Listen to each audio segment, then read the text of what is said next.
Muito bom dia, boa tarde ou boa noite, seja lá a hora que você esteja assistindo isso aqui. Estamos aqui pela primeira vez no ano de 2024 para apresentar pra gente o Pod Praça. Caso seja a sua primeira vez aqui, eu me chamo Sérgio, eu tô aqui com o Fënor e com a Manu. E no dia de hoje a gente veio dar uma palavrinha sobre as revoluções federalistas, né? A primeira e a segunda. Num contexto geral, a primeira Revolução Federalista aconteceu nos anos de 1893 a 1895. E como é que acontecia? No governo atualmente, naquela época do país, estava acontecendo o governo dos republicanos, governado pelo Floriano Peixoto. E mais na parte do sul do país, em Santa Catarina, mas especificamente falando no Rio Grande do Sul, existia um grupo de federalistas que não estava muito satisfeito com o que estava acontecendo no governo. Seja de maneira econômica, de maneira social, de maneira política. E dentre esses federalistas é válido ressaltar o primeiro de todos, o mais importante de todos, o Gaspar, que foi ele que deixou claro o que estava acontecendo. Primeiro que tu pensa nos federalistas, das revoltas confederalistas, tu pensa no Gaspar. Mas também é muito legal citar o militar Saraiva, que foi ele que comandou os conflitos entre os republicanos e os federalistas, né? Sim. Também tem um outro militar chamado Joca Tavares, mas ele Não, é meio relevante em comparação ao Saraiva, né? Quando eu comparo, fica naquela coisa, é importante, mas não foi pra cá. Aí os federalistas não estavam satisfeitos com a centralização do governo do Floriano Peixoto, e eles viram, isso está errado, né? Tipo, a gente quer mais, eu não diria que eles querem se separar, eu não sei dizer Eu isso. não sei dizer, mas resumidamente eles eram contra uma centralização do poder na mão do Estado. Era uma coisa bem federalista mesmo. Não quero muito o Estado controlador, não quero o poder do governador. Uhum. É uma coisa mais parlamentar. Completamente. Aí o Floriano falou, não. O Floriano falou, não tô afim. Aí os federalistas resolveram partir para o conflito armado, né? Comandados pelo Saraiva, que ele era um general, se não me engano, muito experiente. E o Floriano Peixoto pegou as frotas do governo e criou os conhecidos pelos livros de história como os pica-paus, conhecidos principalmente pelas suas vestimentas, né? Exato. Sim, as vestimentas, o chapéuzinho vermelho e a roupinha branca. Bonitinho eles. Não tinha nada a ver com pica-pau, mas... Não é pra cor, tá ligado? Mano, lembra assim, a baleia horta não valeu. É verdade. E esse conflito se estendeu por alguns anos, foi um conflito consideravelmente violento de ambas as partes.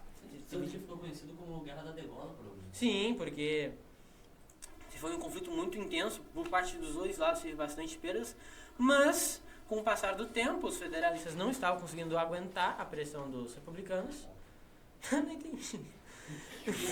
Não, vou contra o governo inteiro, tá tranquilo. Irmão. Eles até ganharam um pouco de terreno. Sim, se estendeu bastante, ninguém botava muita fé no Eles livro. ganharam uma parte do Rio Grande do Sul, mas não deu pra se manter, tá indo contra o Estado. Todo mundo já sabia o que estava acontecendo, mas eles tentaram. Isso foi importante. O importante não é conseguir os amigos que fazem isso. Aí com o passar do tempo, foi resolvido, como é que acabou mesmo? Os federalistas, eles cederam. Eles acabaram cada vez mais perdendo e daí foram fazer um pactozinho lá. O governo tentou só acalmar de uma forma mais pacífica e tentaram fazer uma coisa assim, um tratadozinho que aliás foi assinado aqui em Pelotas. É verdade, né? Simples. Para de fazer desgraça aí, para de se matar e vocês ficam livres. Ninguém se mata. Acabou. Foi anistia. Foi resumidamente isso. Tem muito mais do... Da primeira Revolução Federalista é basicamente isso. É importante ter total ciência de que eram os federalistas contra os republicanos e que naquela época quem comandava tudo parte dos republicanos era um homem chamado Floriano Peixoto. Isso tu tem que ter total discernimento nisso, porque era um homem que cai bastante nas provas, tanto de PAV quanto de Enem. O Gaspar também é bastante citado. O Saraiva também bastante, teve uma série em 2018 do Saraiva, dos conflitos que aconteciam na época. Não é tão boa assim, mas tu que tem interesse pessoas que têm interesse em história, vale dar uma pena dar uma chance. E acho que é isso da primeira. Tanto o Comerciante Saraiva quanto o Silvério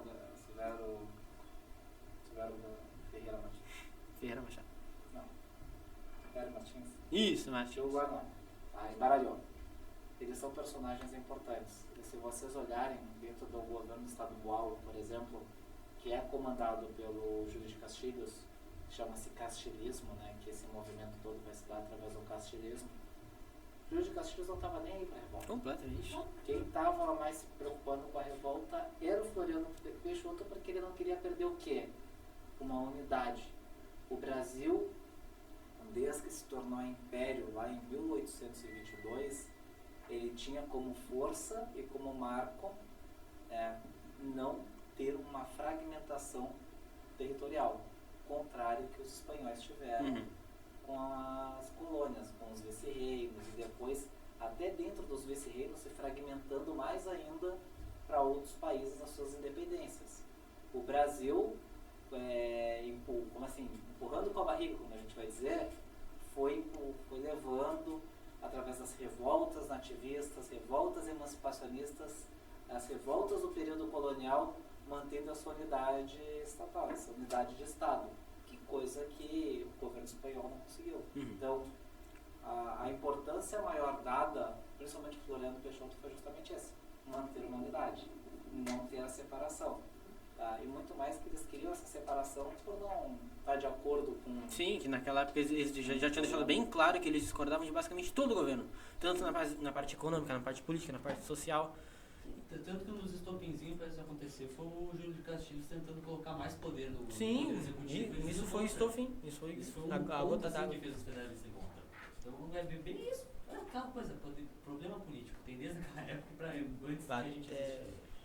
Bom, da primeira, o senhor pesquisou mais, tem alguma coisa mais? Não, porque esses conflitos, cara, a gente, na parte da pesquisa que a gente fez, é fato que não foi tão registrado comparado com algumas outras coisas.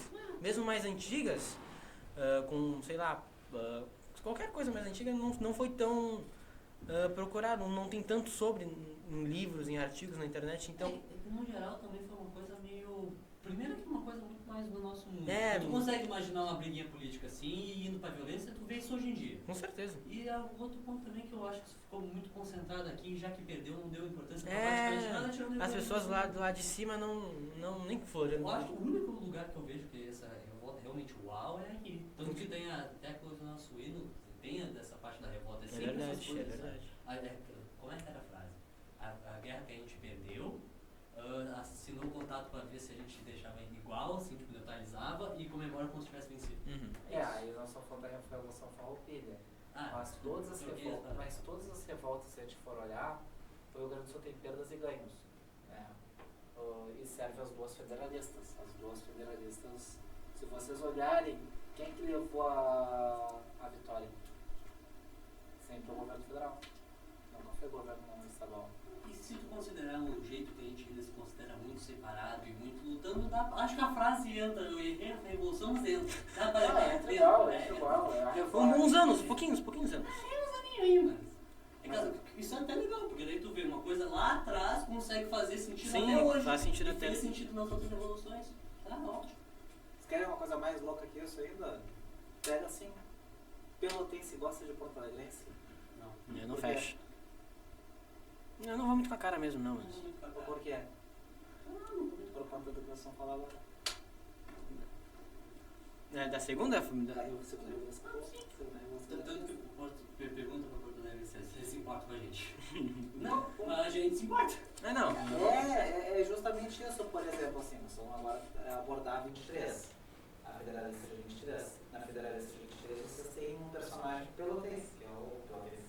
O personagem em Pelotas que é o Zeca Neto. E o Zeca Neto, ele é uma figura que vai ter relação aqui, e nós vamos ter um outro elemento chamado borgismo. Ao contrário do castilhismo, o borgismo foi muito mais rivalizado. E a gente está falando de dois centros, o centro-sul, Pelotas, Rio Grande e região, e o centro-norte, que é a capital e mais toda a região metropolitana. Então, tu vê, o Porto Alegrense, ele não vai dar muita referência ao pelotense. Por quê? Porque é o lado vitorioso da tal revolta, né? O pelotense marcado e chateado com a revolta, ele se torna uma birra, uma guerra, uma rivalidade. E tem isso daí. E a gente vê isso dentro dos esportes, mesmo que o pelotense não gosta do Porto Alegrense. E o Porto Alegrense está, se eu posso utilizar essa frase, né? Mas está no meio dando bola. Para não falar Pouco se lixando. se vocês olharem é dentro disso daí. Mas agora falando mais sobre a segunda Revolução Confederalista, mano.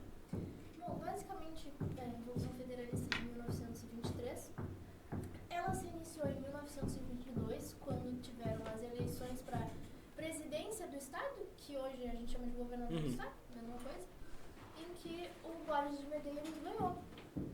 E, ele foi pela 5ª vez governador do Estado, e aquela era a 3ª vez consecutiva. O Assis Brasil era um dos O concorrentes, opositorzinho. assim. Que era da federalista. E aí o que acontece? Ele, o Assis Brasil e muita gente achou que tinha sido uma fraude. Uma fraude, né? Isso. E aí começaram nesse conflitozinho, briguinha política.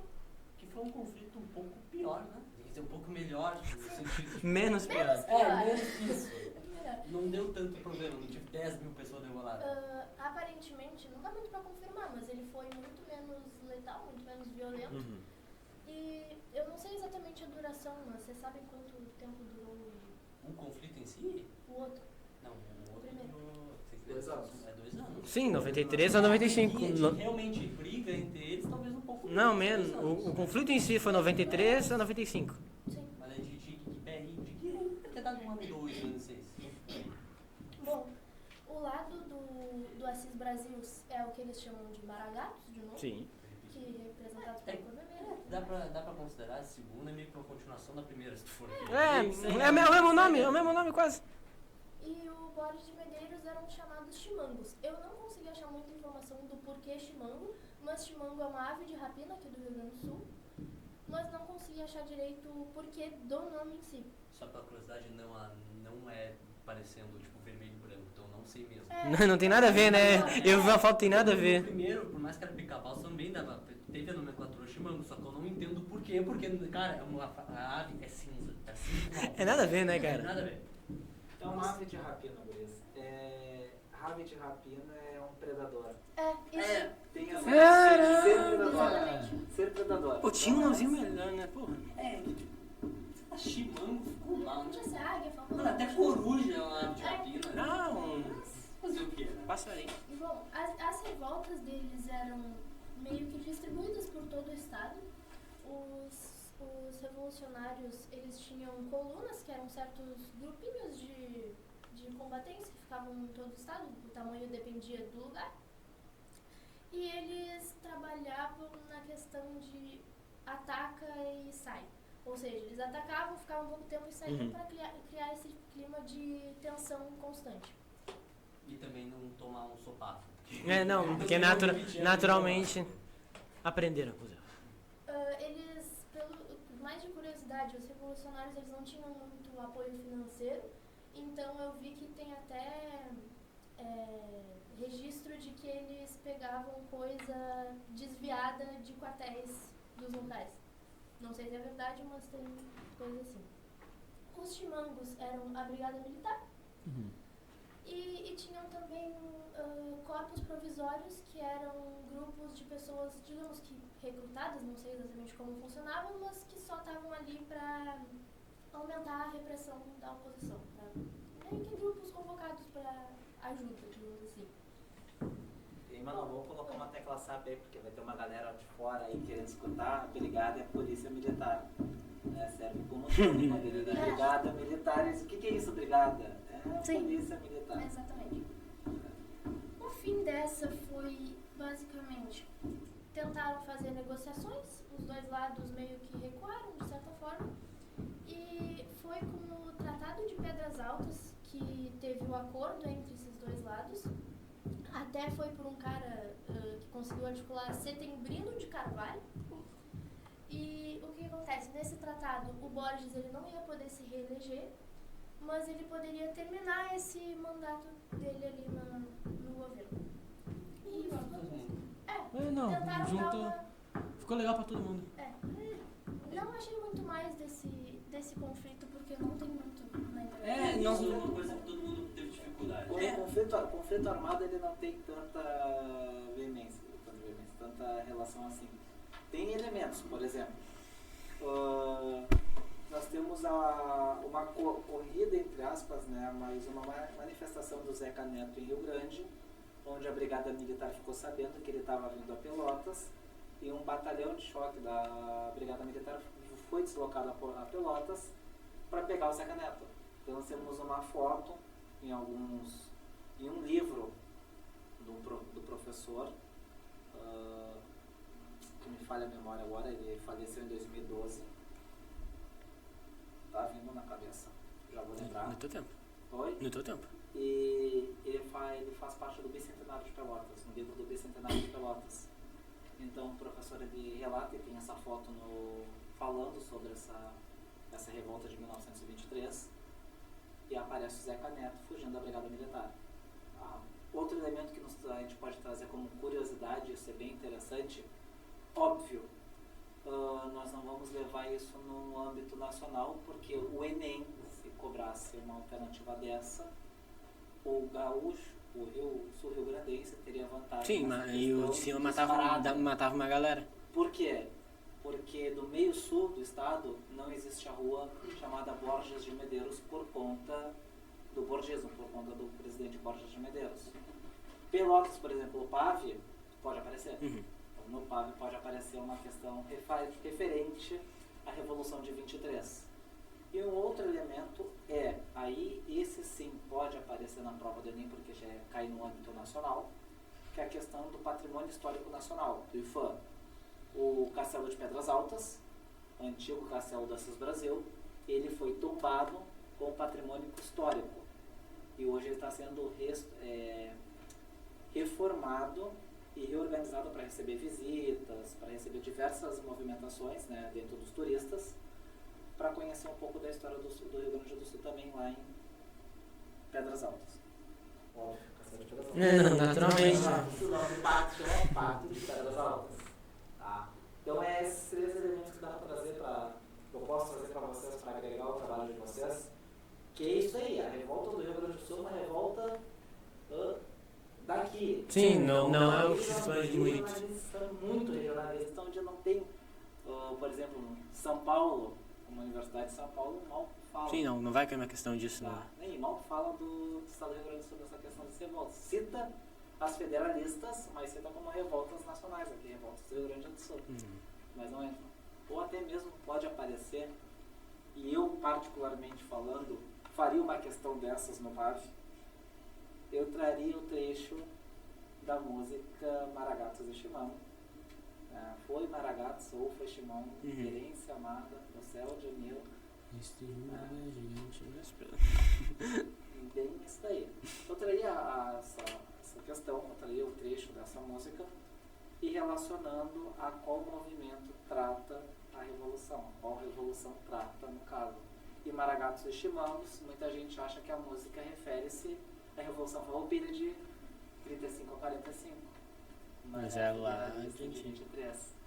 É uma questão que pode aparecer no rádio, por exemplo. É uma página daqui, ele pode sim, isso daí. faz total sentido. Ano passado a gente fez o centenário dessa revolta, por que não cobrar?